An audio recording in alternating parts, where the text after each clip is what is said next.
세상을 살아가는 모든 부모들의 마음은 다 비슷하다고 생각합니다. 그것은 다른 것이 아니라 내 자녀들이 이 세상을 살아갈 때 행복하게 사는 것, 또 평화롭게 사는 것, 거기에 대한 소망, 그 마음, 이게 다 우리 부모들이 가지고 있는 마음입니다. 여러분, 평화롭게 산다, 행복하게 산다, 굉장히 좋은 말이지만 사실은 그 뒷배경이 있어요. 여러분, 평화롭게 산다는 것은 내가 굉장히 강한 힘을 가지고 있어야 된다는 전제가 깔려 있습니다. 내가 힘이 없을 때, 내가 아무리 평화롭게 지내고 싶어도 내가 약하기 때문에 힘 있는 사람들이 계속 찝쩍거려요. 그래서 아이들이 학교에서 왕따를 당할 때 아무나 왕따 시키잖아요. 걔들이 보고 얘는 약하다, 우리가 이렇게 건드려도 꼼짝 못한다, 이런 것들이 느껴졌을 때 이제 왕따가 시작되는 거 아니겠어요? 강한 아이에게는 왕따라는 것이 올 수가 없습니다. 그럼 우리가 인생을 살아갈 때도 마찬가지죠. 내 자녀가 평화롭게 산다는 그 말은 사실은 내 자녀를 강하게 만든다는 의미가 있습니다. 또한 우리가 행복하게 산다는 것도 마찬가지 아니겠어요? 그러면 우리가 우리 자녀가 행복하게 살기를 원하고 또 평화롭게 살기를 원하는데 사실은 그렇게 살도록 부모들이 도와줘야 된다는 거예요. 자, 도와주는 부모가 훌륭한 부모입니다. 그럼 옛날부터 왜 사람들이 평화롭게 살기를 원하고 행복하게 살기를 원했을까? 그 옛날에는 전쟁이 많았어요. 지금은 옛날에 비하면 전쟁이 없는 겁니다. 옛날에 힘 있는 나라가 항상 힘 없는 나라를 건드렸고 그 다음에 전쟁을 이렇게 다 빼앗아 갔단 말이에요. 지금은 우리가 그런 전쟁은 없지만 옛날 사람이 경험하지 못한 전쟁을 지금 또 우리가 삶 속에서 겪는 거예요. 바로 직장에서 경쟁이죠. 성급하기 위한, 진급하기 위한 그 뜨거운 경쟁, 또 다른 사람보다 더 잘한다는 능력을 나타내기 위한 또 그 경쟁, 그 직장에 다녀도 이 치열한 경쟁이 일어납니다. 그래서 남자들이 여성들이나 남자들이 좋은 직장에 들어가도 40대 후반, 50대가 되어지면 80% 전후로 다 떨어져 나간다고 하잖아요. 이건 왜 떨어져 나갔겠어요? 그 치열한 경쟁 속에서 내가 이겨내지 못하니까 떨어져 나가는 거예요. 물론 자진해서 나가는 분도 계시겠죠. 여러분, 사업을 해도 마찬가지입니다. 사업을 하는 사람들은 생존을 위한 치열한 경쟁을 합니다. 그러면 이 전쟁이라는 것은 국가와 국가 간의 전쟁도 있지만 우리 교회인들이 이 삶의 현장에 들어가면 이런 또 치열한 전쟁이 일어나는 거예요. 그러면 우리가 이제 부모들이 내 자녀가 정말 행복하게 살기를 원하고 또 평화롭게 살기를 원한다면 이 힘을 우리가 심어줘야 된다는 거예요. 그럼 우리가 이 땅에서 우리 부모들이 그렇게 소망하면서도 이것을 하지 못하는 이유가 있습니다. 그런데 성경은 우리들에게 계속해서 부모가 해야 될 일들, 어른들이 후손들에게 해야 될 일들에 대해서 말씀을 하고 있습니다. 여러분, 훌륭한 부모, 어떤 부모일까? 물론 정의를 내리자면 엄청나게 많을 거예요. 또 엄청나게 많은 조건이 들어갈 겁니다. 저는 오늘 이렇게 내 자녀를 양육할 때 힘 있는 자녀로 양육할 수 있는 부모, 생존할 수 있도록 만들어주는 그 부모, 저는 이 부모에 대해서 훌륭한, 그렇게 만드는 부모가 그렇게 자녀를 만드는 부모를 가리켜서 훌륭한 부모다, 이렇게 오늘 일단 답을 내리려고 합니다. 자, 그러면 어떤 부모가 훌륭한 부모일까? 어떤 어른이 훌륭한 어른일까? 에 대해서 저는 말씀드리려고 합니다. 첫째로 한번 따라해 주세요. 자신의 정체성과 가치관을 세워주는 부모. 부모가 자식을 정말 강하게 키우고 그가 어떤 환경과 역경에 들어가더라도 흔들리지 않고 자기의 인생을 살아갈 수 있도록 만들어주기 위해서 우리 부모가 반드시 해야 되는 것이 있어요. 이것을 말하면 가치관이에요. 그리고 정체성입니다. 우리 부모의 세대를, 저를 표현하는 말입니다. 우리 세대의 부모와 어른들은 일제강점기와 6.25 전쟁을 경험한 세대입니다. 전쟁으로 인해서 공장과 국토가 완전히 초토화되어 버렸죠. 자, 이렇게 공장, 농토 모든 것이 초토화 버렸기 때문에 그 힘들고 어려운 인생을 겪으면서 갑니다. 바로 보릿고개라는 거예요. 먹고 살기가 힘든 그런 시대, 하루 세끼 밥 먹는 게 소원이었던 그 시절, 우리 부모들은 그 시절을 이겨내기 위해서 아침부터 저녁까지 일을 합니다. 또 돈이 모이면 저축하고 자식들에게 투자를 했어요. 그리고 세월이 흘러서 30년, 40년이 흘러서 이제는 내 집과 땅을 마련하고 조금 먹고 살만케 되어졌습니다. 그리고 자신의 모든 인생을 쏟아부은 집과 땅과 돈을 자녀들에게 유산으로 남겨줍니다. 그런데 부모들이 평생을 모은 이 유산을 자녀들에게 유산으로 남겨주는 순간부터 자녀들이 원수가 되는 거예요. 서로 더 많은 유산을 가져가기 위해서 싸우고 등을 돌리고, 제 주변에 있는 많은 분들의 이야기를 들어봤을 때 큰형이나 욕심 많은 누나가 먼저 내려가서 아무것도 모르는 부모 속여가지고 등기를 자기 이름으로 해버리고, 가족들이 등 돌리고 원수처럼 사는 그런 가정들이 지금 많이 일어나고 있습니다. 바로 부모가 그렇게 힘들었던 어려움을 이겨내고 또 그렇게 자신의 평생을 모았던 것을 유산으로 남겨줬는데 이렇게 원수가 되게 만들고 관계가 파괴되어지게 만들었던 것은 결국은 부모가 잘못된 거죠. 좋은 의도로 했고 아름다운 의도로 했지만 이게 나중에 문제가 발생하지 않습니까?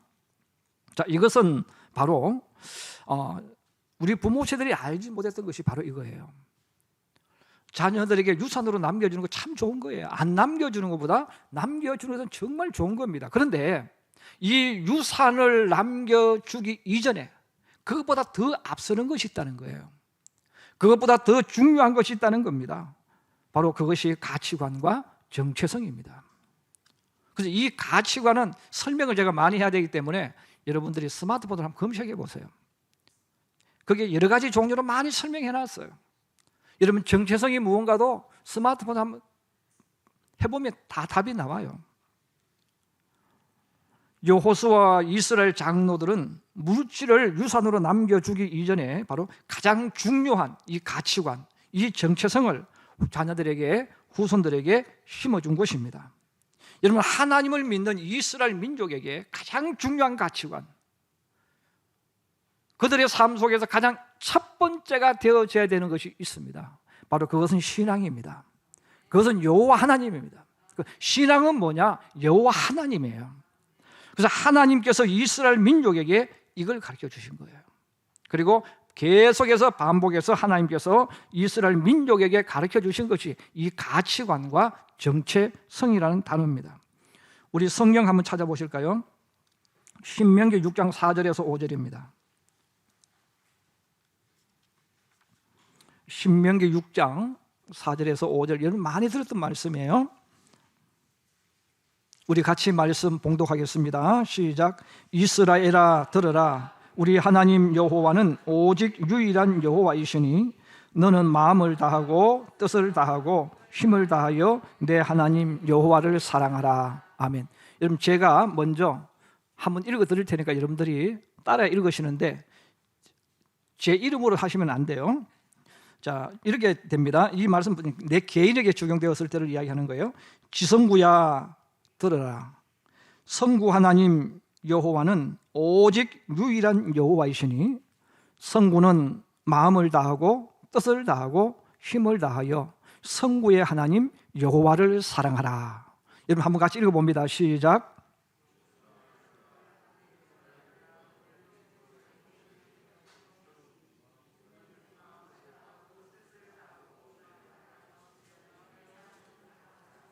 할렐루야. 이 말씀이 너무너무 중요한 말씀이에요. 예수님께서 한 율법사가 찾아와서 랍비요, 율법 중에서 제일 중요한 것, 가장 큰 것이 무엇입니까? 물었을 때 예수님이 이 말씀 해주신 거예요. 너는 마음을 다하고 목숨을 다하고 뜻을 다하여 주 너희 하나님을 사랑하라 하셨습니다. 여러분 성경을 보시면 하나님께서 계속해서 반복하는 것이 있어요. 야곱을 만났을 때도 하신 것이 있죠. 하나님께서 말씀해 주신 너는 누구인가를 이야기해 주는 거예요. 나는 아브라함의 하나님, 나는 이삭의 하나님, 나는 야곱의 하나님이니라. 이 말이 왜 중요합니까? 여러분, 내 정체성이 뭐냐 이거예요. 너 뿌리가 어디냐 이거예요. 너는 누구냐 이겁니다. 정체성은 바로 자기 모습을 이야기해 주는 거예요. 너는 누구냐 이거예요. 그래서 하나님을 몰랐던 우리 민족이 지혜로웠던 것이 바로 이거예요. 자식들에게 족보 이야기를 해주는 거예요. 여러분, 족보 이야기는 캐캐 묵은 이야기를 가르치는 게 아니라 족보 이야기가 왜 중요하냐, 뿌리를 이야기해 주는 겁니다. 너는 누구의 집안이냐, 너 뿌리가 어디냐. 사람은 세상에 살 때 뿌리가 있어야 되거든요. 뿌리가 있어야 흔들리지 않는 거예요. 그래서 우리 조상들도 하나님을 믿지 않았지만 어쨌든 이런 또 뛰어난 머리가 있어서 자식 교육할 때 반드시 족보를 가르쳤어요. 그 이유가 뭡니까? 뿌리, 정체성을 이야기하는 거예요. 우리가 하나님을 믿는 우리가 마찬가지입니다. 너 뿌리가 누구냐 이거예요. 너는 어디로부터 와서 어디로 가면 너는 누구인가? 이 정체성이 확립되지 않으면 그 사람은 늘 이방인이 되어져. 자신감이 없어. 여러분, 예수 믿는 나는 누굽니까? 나는 하나님의 자녀입니다. 하나님은 내 아버지입니다.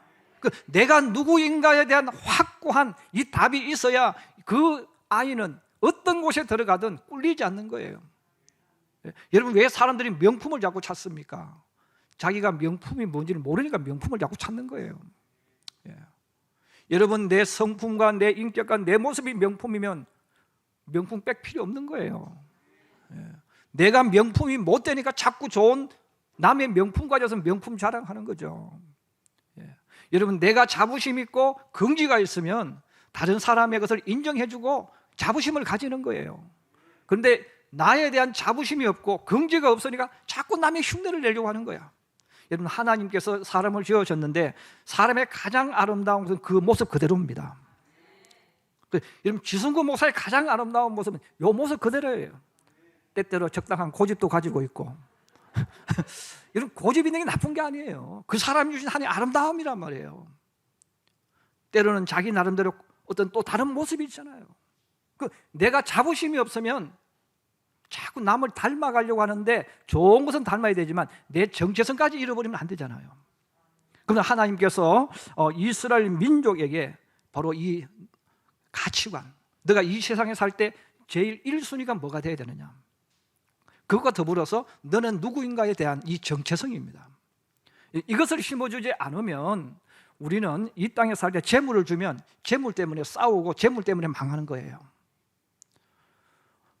하나님께서 바로 이스라엘 민족에게 계속해서 이 말씀을 하는 거예요. 여러분, 십계명이 뭐예요? 십계명은 다른 것이 아닙니다. 바로 너가 누구냐, 하나님과 너와의 관계가 누구냐, 너 가치가 뭐냐, 앞으로 너가 하나님 백성인 너가 세상을 살아갈 때 너의 모든 삶의 제1순위가 뭐냐, 여기에 대한 말씀입니다. 이스라엘 백성들이 광야 길을 걸어가는 동안에 부족한 것이 많았죠. 없는 것이 많았습니다. 훈련 받은 군대도 없었고 군사도 없었어요. 먹을 양식도 없었어요. 마실 물도 없었습니다. 입을 옷도 없었습니다. 신발도 없었습니다. 이런 광야는 완벽하게 준비를 해서 들어가도 광야를 지나가기가 참 어렵습니다.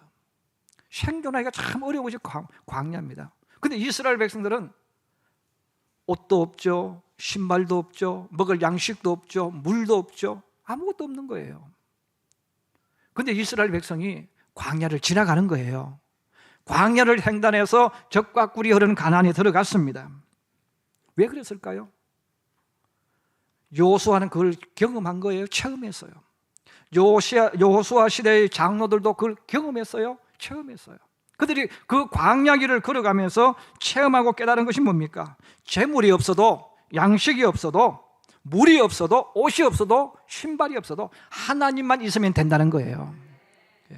하나님만 있으면 되더라는 거죠. 이 광야 길을 걸어가는데 양식이 없어도 하나님이 새벽에 만나를 보내주셨어요.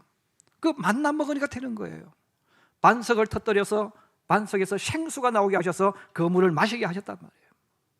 그러면 하나님께서 이 이스라엘 민족에게 왜 너희가 하나님의 인생의 1번 순위가 되어져야 되느냐, 너희가 다른 것은 다 잃어도 절대로 하나님을 잃으면 안 되는 이유가 뭐냐를 체험을 통해서, 경험을 통해서 말씀해 주신 겁니다.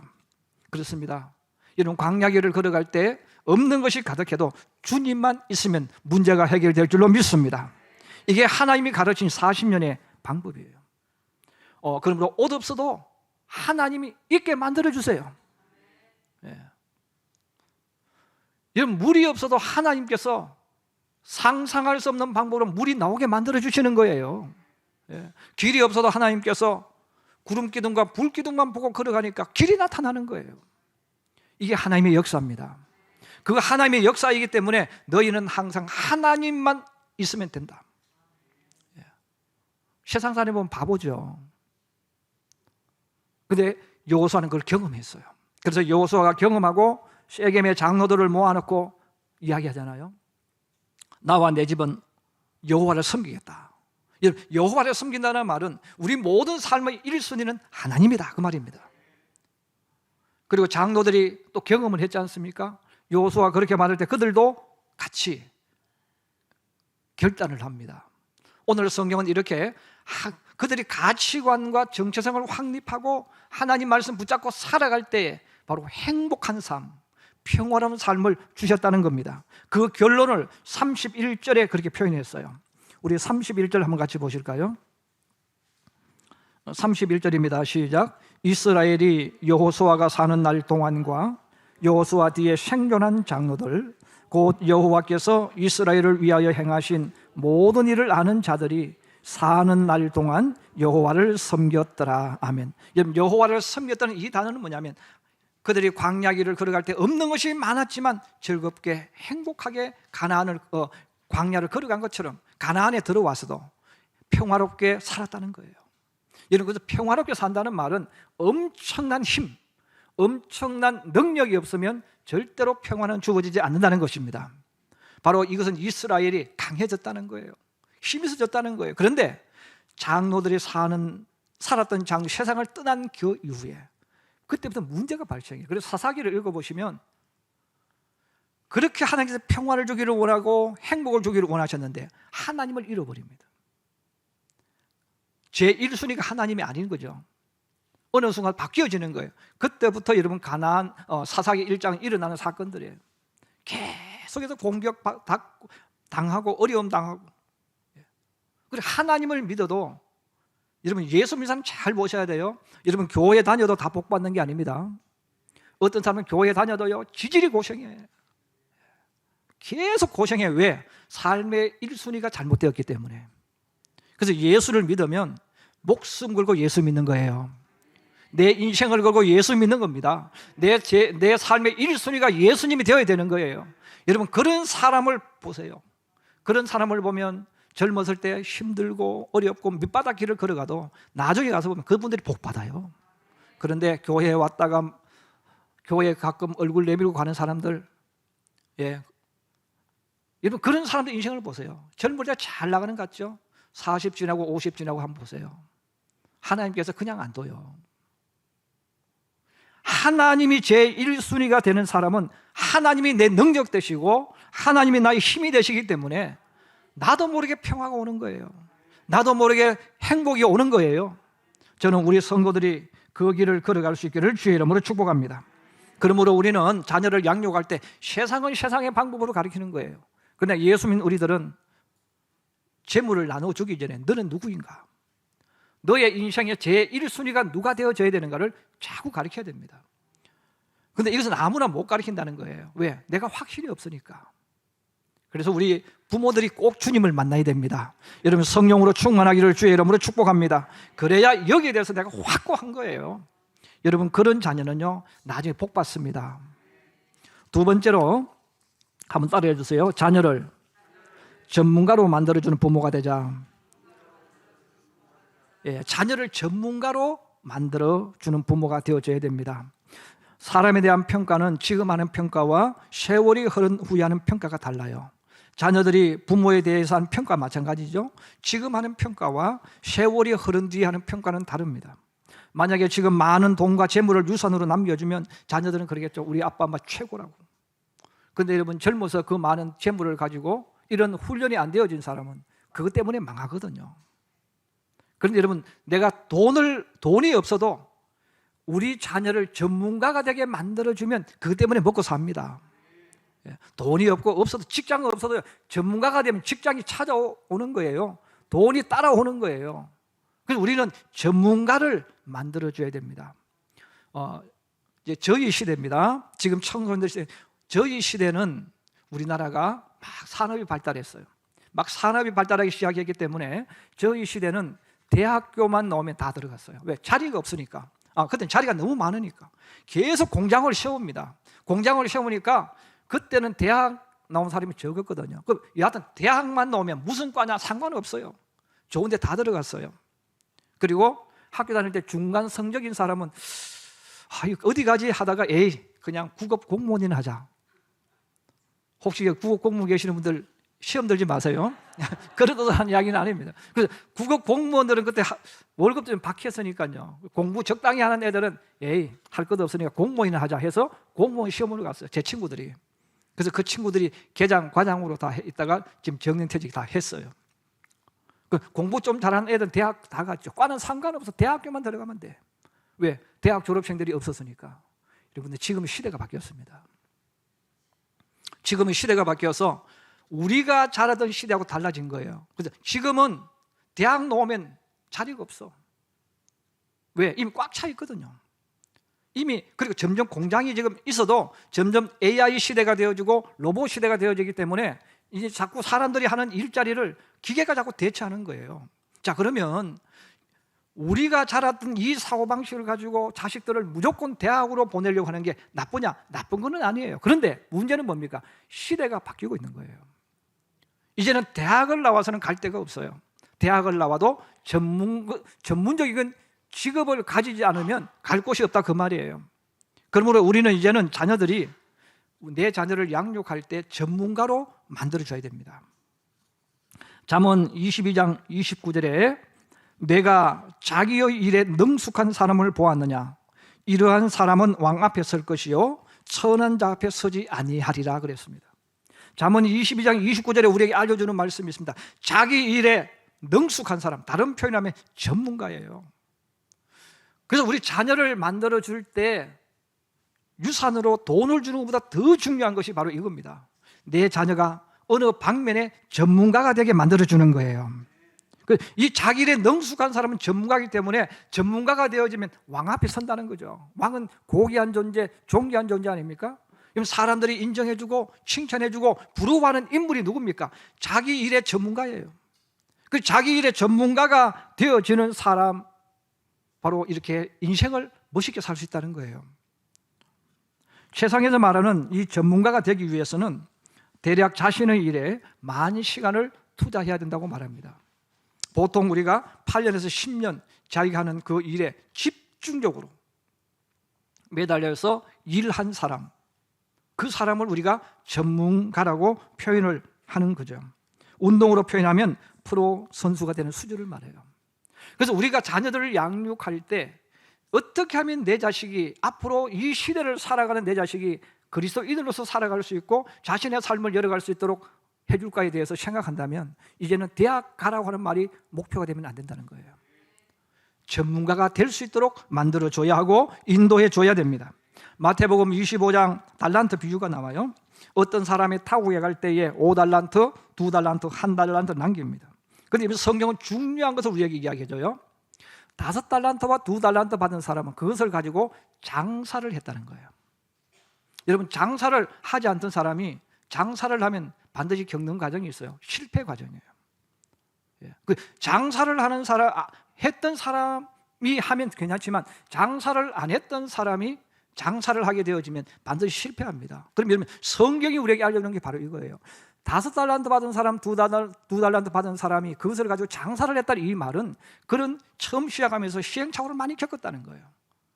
시행착오를 많이 겪었는데 성경은 그 뒤에 더 중요한 단어를 우리에게 알려줍니다.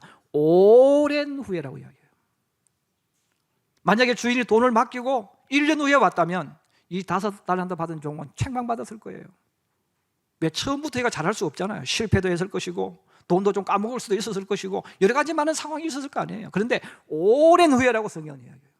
결국은 그 장사하는 일에 오랫동안 실패도 그 일을 하고 잘돼도 그 일을 하고 하다 보니까 그가 하는 그 일에 전문가가 된 거예요. 장사의 전문가가 됐다는 거예요. 성경은 이 사람이 어떤 장사를 했는가를 이야기하지 않습니다. 그런데 그 한 방면에 오랜 시간 하면 여러분 그 사람은 전문가가 되는 거예요.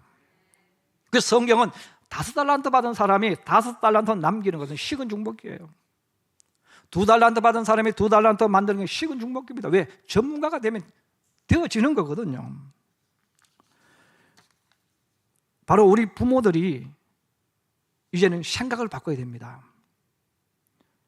또 우리 부모들이 우리 아이들의 미래를 위해서 정말 이 아이들이 가야 할 길이 어떤 길인가를 우리 알려줘야 돼요. 여러분 공부를 정말 잘하는 아이가 있어요. 여러분 그 아이는 공부를 시켜야 돼요. 근데 우리 부모들이 공부를 잘하는 아이하고 다른 사람보다 조금 잘하는 아이를 구별을 잘 못해요. 요즘 우리 저희가 있을 때는 한 60명, 70명이 한 반에 있었잖아요. 지금은 들어보니까 15명, 20명 정도씩 한 반이라 그래요.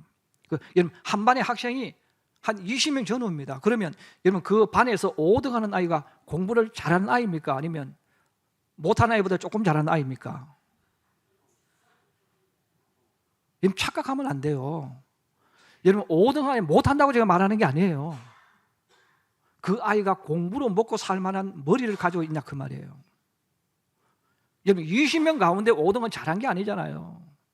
못하는 아이보다 잘한 거지. 10등보다 잘한 거죠. 근데 그 아이가 그러면 학문으로 지식으로 먹고 살 수 있는 수준이 되느냐? 아니라는 거죠. 물론 가끔 아인슈타인 같은 인물이 나올 수는 있습니다. 근데 우리가 일반적으로 평균 봤을 때 우리 아이가 한 5등 정도 한다고 해서 야 너는 천재야 그런 건 아니라는 거예요. 그냥 잘하는 거지. 누구보다도 10등보다도. 근데 우리 자꾸 착각하는 거야. 야, 너 조금만 더 하면 할 수 있다. 아니야. 그 아이의 한계가 그거야. 그러니 우리 부모들이 빨리 깨달아야 돼요. 이 아이가 잘할 수 있는 게 뭘까?